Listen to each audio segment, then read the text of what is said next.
What's up, everybody? Welcome to Podcast Now Plus. I'm Alex, and in this video, I want to review The Last of Us Episode 7. Honestly, a very, very good episode. I'm overall extremely pleased with how they did it. There's a couple of things here and there, and what we'll talk about as this video goes on, but Left Behind is such a good DLC. In fact, on my third channel, Podcast Now Back to the Past, I just did a video where I looked back at Left Behind. It was very timely, not just to make the video, but also for me to look back and experience that game again, where it's like, okay, this is extremely good. This is an extremely good DLC. And so what did the show do?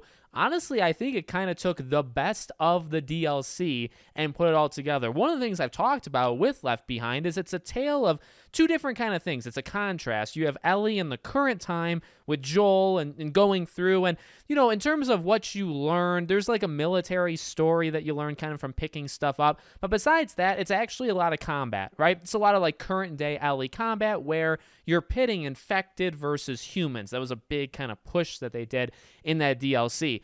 That was pretty much it. And then it was kind of just her quest, right, to make sure Joel was okay. The most important thing, I would argue, of that DLC in the current time was the final scene, was when Riley was giving her these options and kind of this messaging of, you know, pushing forward and just living, right? Like not stopping, not giving up.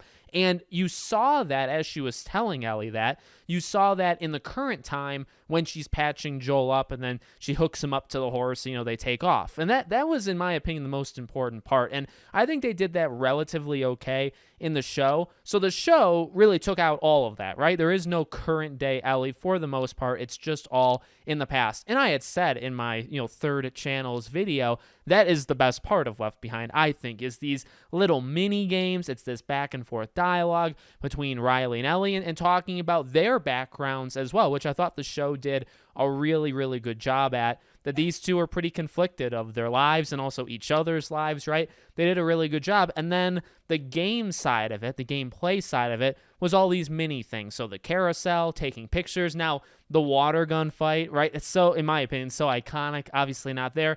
I think, wasn't there like a brick throwing competition right towards the beginning of the DLC? So that wasn't there either. No biggie. I would say the water gun fight I would have liked to have seen. But at the same time, I like what they did with the Halloween store and using that just a little bit for the Halloween section that they had in the game, but also the ending where they have the dance and then Ellie's breaking things, right? So they really combined the Halloween part to be not just, you know, when they try on the masks, they took some stuff out. I don't expect them to ask a Magic 8-Ball like 30 questions, but you take some of that stuff out and you put it in with, you take the water gun part out, I guess, right? And you kind of combine those two things together. But I thought they did an incredible job. I mean, those two have some chemistry, I thought they did such a good job. Again, the back and forth of their lives and, you know, not being sure about the other person's life and, you know, Ellie finding, you know, the bomb that Riley, or many bombs, I should say, you know, that Riley had made, all really, really good. And then, of course, there's that again, nostalgia or iconicness, riding the carousel, taking those pictures. It's like, oh, it's so good. The joke book, right? Part 2. Really, really well done. And then, of course, the ending. Now, I'll say this in terms of the ending. I like it. I thought it was actually pretty powerful, pretty emotional. I would have just, again, preferred they stuck right along with the game. So they were so close. And that's kind of the thing with this episode is so much of it stayed really, really close to the game. The Mortal Kombat thing, that you can't have the scene where Ellie closes her eyes and you mash the buttons, which is what they were doing, but she's imagining it in her head, right? So you couldn't have that, so you had to give them, you know, Mortal Kombat, which was excellent. Also, Eddie Raja, right? So Raja's Arcade, I believe it was called, right? And obviously Eddie Raja, a villain of Uncharted 1. Love it. Love those callbacks. I think GameStop was in the background when they're on the carousel. There's some really cool things, but that Raja Arcade was awesome. So you have all those moments, and the ending was really good. I actually, you know, I should have seen it coming, and I kind of did think it a little bit before the episode. So you replace Joel's fall through the pole with him being stabbed, right? And everything's a little bit, I don't want to say like lower budget, because I think the show probably cost them a ton of money, but you can tell they're replacing some of the the bigger things with smaller things. Really, the Sam and Henry, street war was the most that they have done, maybe the first episode as well. So I should have seen it coming that they wouldn't have had this massive chase scene, right? In the game, there's a massive chase you're going through, and then eventually, again, you fall off of, a pretty high area, and that's when you get bit as Ellie in the arm and then Riley in the hand.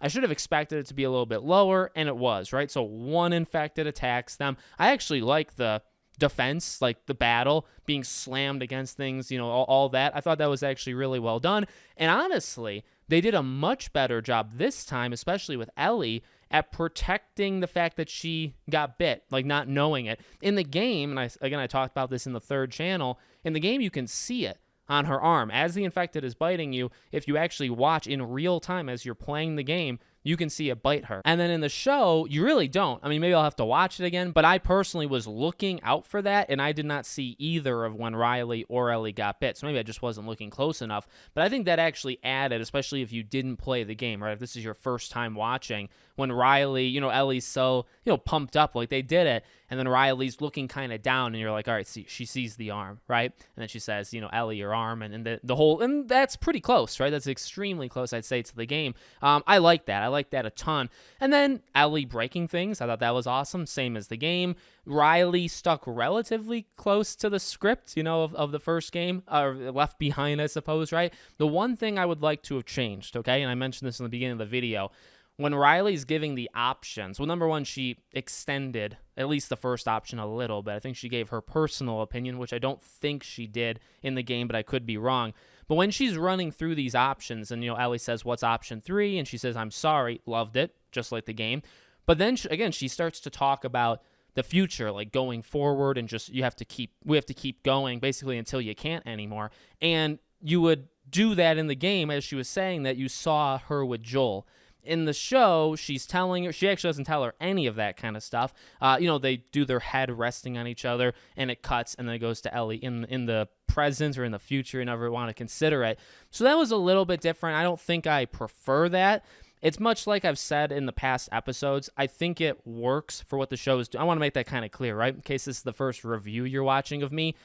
Normally, how I've approached these things for the last several episodes, or actually all of them, I get what they're doing. I think it fits the show. Like, I get it. I understand it. I prefer the game, but that's, the game's legendary. There's a reason why, the show's being made off of it. So, it's kind of a back and forth. I would have preferred them to stick right with the script of the game, considering they were so close already. But I get it, and I think it was pretty powerful for what they were going for in the show. So all in all, pretty good episode. Not too much going on, right? And that was kind of maybe the point of Left Behind. That's why there was 2 different time periods that was happening in Left Behind. So 2 episodes left, and we'll have the reviews for both of them. Let me know what you think. Make sure you guys are subscribed. Bell icon turn on if you want to subscribe to that third channel. Podcast Now, Back to the Past. I'll leave a link in the description if you guys want to watch that Left Behind video I made there. Thank you for watching, and I'll see you all on the next one.